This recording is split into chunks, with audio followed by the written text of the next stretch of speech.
AP అసెంబ్లీలో Hindupuram MLA Balakrishna చేసిన వ్యాఖ్యలపై పెద్ద దుమారమే రేగుతుంది. వైఎస్ జగన్మోహన్ రెడ్డి గురించి మాట్లాడుతున్న సమయంలో సైకో అంటూ బాలకృష్ణ సంబోధించారు. దీనిపై వైసీపీ నేతలు పెద్ద ఎత్తున ఆందోళన చేస్తున్నారు. ఇక సోషల్ మీడియాలో అయితే బాలకృష్ణ గురించి నోటికి వచ్చినట్లు కామెంట్ చేస్తున్నారు. గతంలో జరిగిన కాల్పుల వ్యవహారాన్ని కూడా ఇప్పుడు ప్రస్తావిస్తున్నారు. అప్పుడు బాలకృష్ణను వైఎస్ రాజశేఖర రెడ్డి కాపాడారంటూ కథలు కూడా అల్లుతున్నారు. బాలకృష్ణ విశ్వాసఘాతకుడు, వైఎస్ రాజశేఖర రెడ్డి లేకపోతే జైల్లో చెప్పకూడచినేవాడు. ఆ రోజు ఎన్టీఆర్ ఫ్యామిలీ మొత్తం వైఎస్ఆర్ కాళ్ళ మీద పడ్డారు. మర్చిపోయావా మెంటల్ కృష్ణ? బాలకృష్ణకు మెంటల్ నా దగ్గర సర్టిఫికెట్ ఉంది. ఇలాంటి వార్తలతో మీడియా చెలరేగిపోతుంది. అయితే ఒక చిన్న లాజిక్ మాత్రం మర్చిపోయారు. హంతకులకు కొమ్ము కాసిన రాజశేఖర రెడ్డి నేరస్తులకు సపోర్ట్ చేయడం కూడా నేరమే కదా.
వైఎస్ రాజశేఖర రెడ్డి, ఇందిరాగాంధీ, నరేంద్ర మోదీ, రేవంత్ రెడ్డి, చంద్రబాబు నాయుడు ఇంకా ఎవరైనా వీళ్ళకేమైనా చట్టాలు చుట్టాలా? వీళ్ళలో ఎవరు నేరస్తులు? కాపాడిన ఈ దేశానికి, ప్రజలకు, ప్రజాస్వామ్యానికి విశ్వాసఘాతకులే అవుతారు. మీ డిఎన్ఏ కాదు, తెలుగు సమాజం క్లియర్గా తెలుసుకోవాల్సింది ఏమిటంటే బాలకృష్ణకు ఆ రోజు రాజశేఖర రెడ్డి సాయం చేస్తే ఆయన తెలుగు సమాజానికి అత్యంత విశ్వాసఘాతకుడు. 2 తెలుగు రాష్ట్రాల్లో ఆయనను దేవుడితో సమానంగా కొందరు భావిస్తారు. నేరస్తులకు సాయం చేసేవారు సైతన్ అవుతాడా, దేవుడు అవుతాడా వారు తెలుసుకోవాలి. బాలకృష్ణ చిరంజీవిని మరీ లెక్క లేకుండా అసెంబ్లీలో మాట్లాడాల్సిన అవసరం లేదు. మంత్రిని సైతం ఎవడి ఫిలిం డెవలప్మెంట్ ఇన్విటేషన్ వేసిందని అడిగా అన్నారు. అది వేసింది ఆ మంత్రే. ఆయనేమో ఎవడు అని అమర్యాదగా మాట్లాడుతున్నా చిలకలా నవ్వుతున్నారు. ఇక తెలంగాణలో ఎవడు అనేది ప్రేమతో కూడిన లెక్కలేనితనం అనే కాంటెక్స్ట్లో వాడతారు. కానీ ఆంధ్ర భాష అంటే మర్యాదకు మారు పేరు, పద్ధతికి మరో పేరు. కాబట్టి బాలకృష్ణను అసెంబ్లీ కోడ్ ఆఫ్ కండక్ట్ క్రింద సంవత్సరం పాటు సస్పెండ్ చేయడం కరెక్ట్. ఇక చట్టసభల్లో కళ్లద్దాలు నెత్తిన పెట్టుకోవడం, మంత్రిని సైతం ఎవడాడు అని మాట్లాడడం అసెంబ్లీలో సహించరానివి కనుక స్పీకర్ కానీ అసెంబ్లీ వ్యవహారాల మంత్రి కానీ దీని మీద నిర్ణయం తీసుకోవడం మంచిదంటున్నారు రాజకీయ విశ్లేషకులు.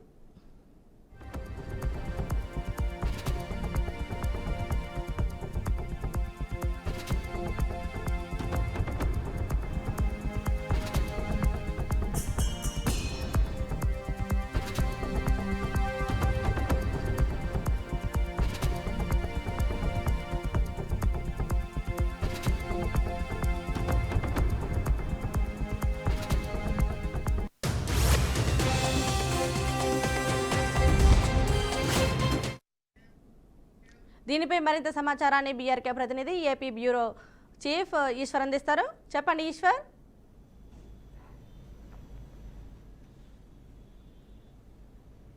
అసెంబ్లీలో నందమూరి బాలకృష్ణ చేసినటువంటి వ్యాఖ్యలు ఇప్పుడు 2 తెలుగు రాష్ట్రాల్లో కూడా దుమారం రేపుతున్న పరిస్థితి అయితే కనిపిస్తుంది. ఒక పక్క సోషల్ మీడియాలో పెద్ద ఎత్తున కౌంటర్లు పడుతున్న పరిస్థితి ఉంది. ఒక పక్క బాలకృష్ణకి సపోర్ట్గా బాలకృష్ణ ఫ్యాన్స్ కౌంటర్ ఇస్తుంటే, చిరంజీవికి సంబంధించినటువంటి ఫ్యాన్స్ చిరంజీవికి సపోర్ట్ చేస్తూ పోస్టులు పెడుతూ ఉన్నారు సోషల్ మీడియాలో. ఇదంతా ఒక ఎత్తు అయితే, మరోవైపు గతంలో బాలకృష్ణ కాల్పులు జరిపినప్పుడు ఆనాడు ముఖ్యమంత్రిగా ఉన్నటువంటి వైఎస్ రాజశేఖర రెడ్డి బాలకృష్ణకి పూర్తి స్థాయిలో సహకరించాడు. కాబట్టి ఆ రోజు ఒకవేళ వైఎస్ రాజశేఖర రెడ్డి కనుక సహకరించకపోయి ఉంటే ఖచ్చితంగా బాలకృష్ణ జైల్లో చెప్పకూడు తినేవాడు.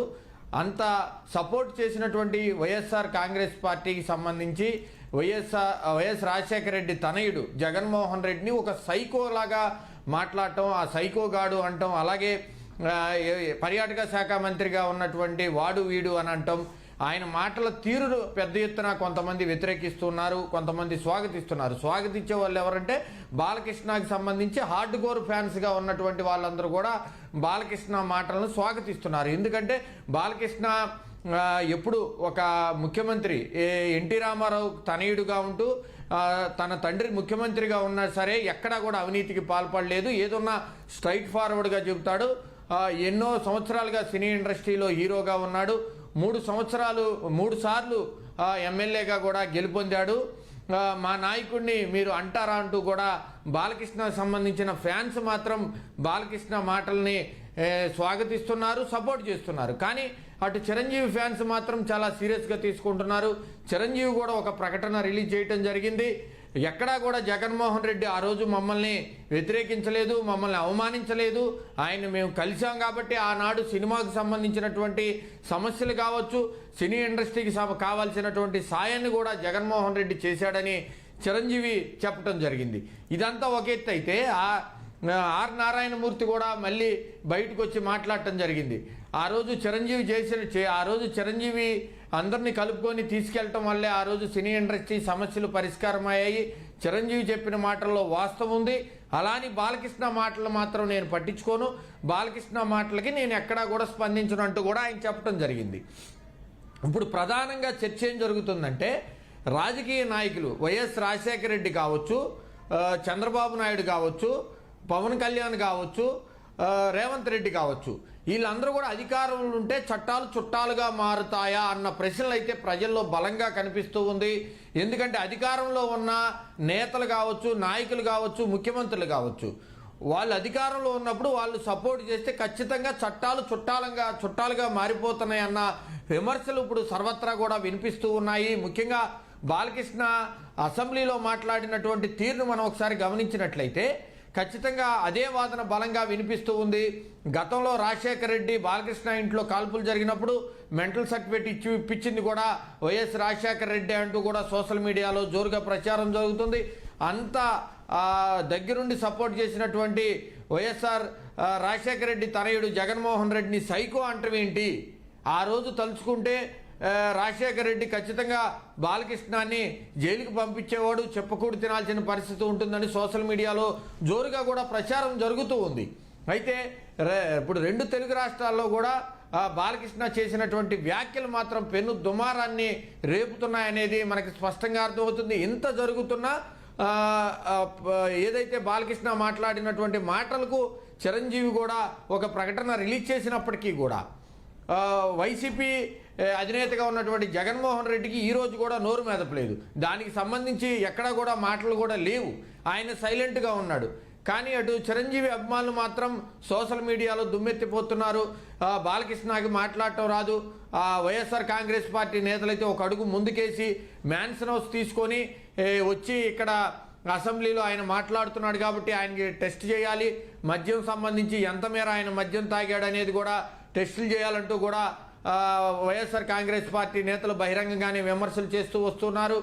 మొత్తానికి కామినేని శ్రీనివాస్ అసెంబ్లీలో మాట్లాడినటువంటి తీరు, ఆయన మాట్లాడిన తర్వాత ఇదంతా వ్యవహారం వచ్చింది కాబట్టి ఆయన కూడా తర్వాత అసెంబ్లీలో ఇదే టాపిక్ తీసుకొచ్చి నేను మాట్లాడినటువంటి మాటలు అభ్యంతరకరంగా ఉన్నాయి కాబట్టి అసెంబ్లీ రికార్డు నుంచి తొలగించాలని స్పీకర్కి ఆయన విజ్ఞప్తి కూడా చేసుకోవడం జరిగింది.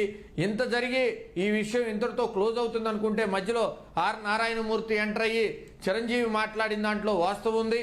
ఆ రోజు చిరంజీవి జగన్మోహన్ రెడ్డిని వెళ్ళి కలవటం ద్వారానే సినీ ఇండస్ట్రీకి సంబంధించినటువంటి సమస్యలన్నీ కూడా పరిష్కారం అయ్యాయి అంటూ కూడా ఆర్ నారాయణమూర్తి చెప్పడం జరుగుతుంది. బాలకృష్ణకి సంబంధించి నేను ఇంతే మాట్లాడతాను, ఎవరినైనా సరే ఇంతే నేను మాట్లాడతానంటూ కూడా ఆయన ధోరణి ఉంది. ఆయన తర్వాత మీడియా ముందుకు వచ్చి ఆయన్ని మీడియా మిత్రులు అడిగినప్పుడు ఖచ్చితంగా నాకు నచ్చింది నేను మాట్లాడతాను, నాకు తోచింది చెప్తాను అంటూ కూడా ఆయన కూడా ఘాటైన వ్యాఖ్యలు చేస్తున్న నేపథ్యంలో దీనికి ఎక్కడా కూడా ఎండ్ మార్క్ కానీ ఫుల్ స్టాప్ కానీ పడేటట్టయితే కనిపించట్లేదు. మరోవైపు సోషల్ మీడియాలో మాత్రం అటు బాలకృష్ణ ఫ్యాన్స్ బాలకృష్ణ చేస్తుందంతా కరెక్టే అంటూ కూడా వాళ్ళు సపోర్ట్ చేస్తున్నారు. చిరంజీవి ఫ్యాన్స్ మాత్రం ఇదంతా కూడా బాలకృష్ణ అహంకార ధోరణితో ఉన్నాడంటూ బాలకృష్ణ మీద చిరంజీవి ఫ్యాన్స్ దుమ్మెత్తిపోస్తున్నారు. వీళ్ళిద్దరూ ఇలా ఉంటే వైఎస్ఆర్ కాంగ్రెస్ పార్టీ నేతలు, నాయకులు, కార్యకర్తలు వాళ్ళు ఒక అడుగు ముందుకేసి బాలకృష్ణ మద్యం సేయించి అసెంబ్లీకి వస్తున్నాడు, అతన్ని 1 సంవత్సరం పాటు సస్పెండ్ చేయాలంటూ కూడా వాళ్ళు కూడా డిమాండ్ చేస్తున్న పరిస్థితి కనిపిస్తుంది. ఓవరాల్గా బాలకృష్ణ మాట్లాడిన మాటలు మాత్రం 2 తెలుగు రాష్ట్రాల్లో కూడా దుమారం రేపుతుంది. ఇది ఏ స్థాయికి వెళ్తుందో కూడా వేచి చూడాల్సిన పరిస్థితి అయితే కనిపిస్తుంది. Thank you Eshwar.